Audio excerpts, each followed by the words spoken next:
Hello my dear student, welcome to Deepak classes for JEE and NEET.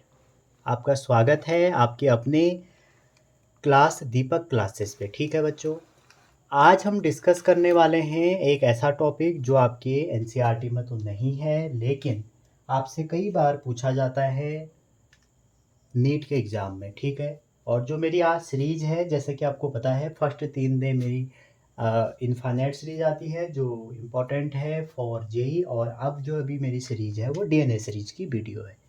तो आपसे पूछा जाता है कि जो सॉलिड स्पेयर है बच्चों, ये जनरली आप देखेंगे ये आपके एनसीईआरटी में नहीं बने हुए हैं, लेकिन इससे क्वेश्चन बनता है कि जो सॉलिड स्फीयर है इसकी वजह से जो हमारा ग्रेविटेशनल इंटेंसिटी है, ग्रेविटेशनल फील्ड इंटेंसिटी है, इसका डिस्ट्रीब्यूशन कैसा होगा। ठीक है, तो जो सॉलिड स्फीयर है बच्चों, सबसे पहले मैं आपको बता दूं ग्रेविटेशनल फील्ड इंटेंसिटी का हम ग्राफ बना रहे हैं, जिसको मैं ई से दिखाऊंगा। ठीक है, तो जो मेरी ई की वैल्यू है इंटेंसिटी की, वो क्या होती है, अगर आउटसाइड तो सरफेस देखेंगे आप तो वो होती है जैसे कि आपका इलेक्ट्रोस्टैटिक फील्ड है, उसी तरह ये आउटसाइड द फील्ड। ठीक है, डायरेक्ट फॉर्मूले पे हम बात कर रहे हैं यहाँ पे।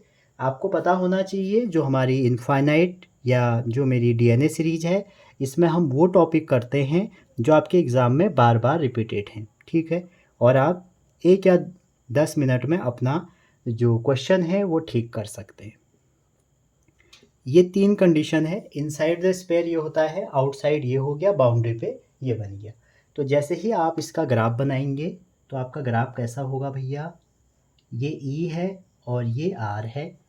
तो इनसाइड आपका लीनियर वेरी कर रहा है, तो इनसाइड आपका लीनियरली होगा। उसके बाद जो आउटसाइड है वो ऐसे डिकेइंग नेचर का होगा। ठीक है, अब अगर आपसे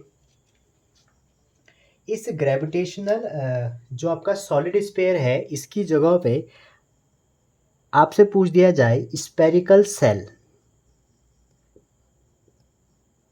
तो स्पेरिकल सेल का अगर आपसे पूछा जाए कि भैया जो ग्रेविटेशनल फील्ड इंटेंसिटी है वो क्या होगी, तो इसका होता है बच्चों, जो हमारा आउटसाइड है वो तो वही होगा जो आपका सॉलिड स्पेयर का है, इनसाइड भी आपका वही होगा gm/r²। ठीक है, मैं आपसे वादा कर रहा हूँ बहुत ज़्यादा ये जो टॉपिक हैं ये आपको करवाए नहीं जाते हैं, और लेकिन आप नीट के पीवाईक्यू उठाएंगे तो आपको ये बहुत ज़्यादा दिखेंगे अपने पेपर में। ठीक है, और इसका जो हो जाएगा ग्रेविटेशनल इंटेंसिटी वर्सेस डिस्टेंस, यहाँ पर आपका 0 हो गया, और जब बाउंड्री से बाहर जाओगे तो 1/r² के टर्म में हमारा डिक्रीज कर रहा है। ठीक है जी, अब ये तो था ग्रेविटेशनल आपकी फील्ड इंटेंसिटी। ठीक, अगर आपसे ग्रेविटेशनल फील्ड इंटेंसिटी की जगह पे पोटेंशियल पूछ दिया जाए तो पोटेंशियल क्या होगा वो भी देख लेते हैं। इसके लिए जो पोटेंशियल है, ग्रेविटेशनल पोटेंशियल है, इनसाइड क्या वैल्यू रहेगी, आउटसाइड क्या वैल्यू रहेगी, ये मैं आपको बता रहा हूँ। आउटसाइड जो वैल्यू रहेगी बच्चों वो रहेगी -gm/r, ये आउटसाइड वैल्यू है, और जो बाउंड्री पे वैल्यू है वो रहेगी -gm/r। ठीक है, और जो इनसाइड वैल्यू है वो आपकी रहेगी -gm/2r(1 1 नहीं 3-r/r का होल स्क्वायर, r/r का होल स्क्वायर। r वो डिस्टेंस है जहाँ पर आपको ग्रेविटेशनल पोटेंशियल कैलकुलेट करना है। और अगर आप इसका ग्राफ बनाएं तो यहाँ पर आप देख सकते हैं ये जो ग्राफ है पोटेंशियल वर्सेस डिस्टेंस, इसमें नेगेटिव साइन आ गया। तो नेगेटिव साइन आने की वजह से इसका जो ग्राफ है वो इस तरह होगा, ऐसे करके जो बाउंड्री है, बाउंड्री पे ऐसे डिकेइंग नेचर हो जाएगा। ठीक है, और वहीं अगर आप स्पेरिकल सेल का देखें बच्चों, स्पेरिकल सेल का जो हमारा ग्राफ होगा, पहले हम पोटेंशियल लिखते हैं, तो पोटेंशियल की जो वैल्यू आएगी -gm/r हो जाएगी, कहाँ पर, आउटसाइड, और बाउंड्री पे हो जाएगी -gm/r, और इनसाइड भी वही रहेगी जितना बाउंड्री पे है, कांस्टेंट वैल्यू हमारी मेंटेन रहेगी। ठीक है, तो इस पे अगर आपसे कोई पूछेगा कि भैया पोटेंशियल वर्सेस आर का क्या ग्राफ होगा, तो आप उसको कैसे बनाएंगे, ये v है, ये r है, इनमें नेगेटिव साइन आ गया है तो ये सब चीज़ें नीचे होंगी।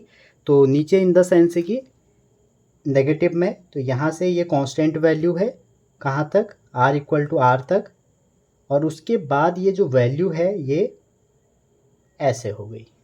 क्लियर है यहाँ तक? तो ये हमारे दो ग्राफ ऐसे थे जो कई बार आपसे पूछे जाते हैं और आप लोग कंप्लीट नहीं कर पाते। किस किस की वजह से? सॉलिड स्फीयर और स्फेरिकल सेल। एक और इम्पॉर्टेंट ग्राफ है, और वो इम्पॉर्टेंट ग्राफ जो है आपका वो है जी और आर के बीच में, छोटा जी और आर के बीच में। तो इनसाइड जो जी की वैल्यू है वो लीनियरली वेरी करती है, ठीक है, और उसके बाद वो जी की वैल्यू ऐसे वेरी करेगी। समझ रहे हैं? तो इनसाइड जो है हमारी अर्थ के वो जी डायरेक्टली प्रोपोर्शनल टू आर, ठीक है, और जनरली जी इनसाइड की जो वैल्यू होती है वो कितनी हो जाएगी, G M R over R cube. और आउटसाइड आपको पता होगा जी जो आउट होगा वो 1/r² की प्रोपोर्शन होती है। तो जी आउट की जो वैल्यू हो जाएगी वो निकल के आती है gm/r², जिसको आप 9.8 कहते हैं, ठीक है। इसको आप r² कर लो। क्लियर है यहाँ तक? तो ये हमारी एक छोटी सी वीडियो थी ग्राफ की। आई होप आप इसको समझ पाए होंगे, और अगर समझ पाए हैं तो एक लाइक शेयर सब्सक्राइब ज़रूर करें। तो मिलते हैं अगली वीडियो में, तब तक अपना ध्यान रखिए और पढ़ते रहिए। Thank you.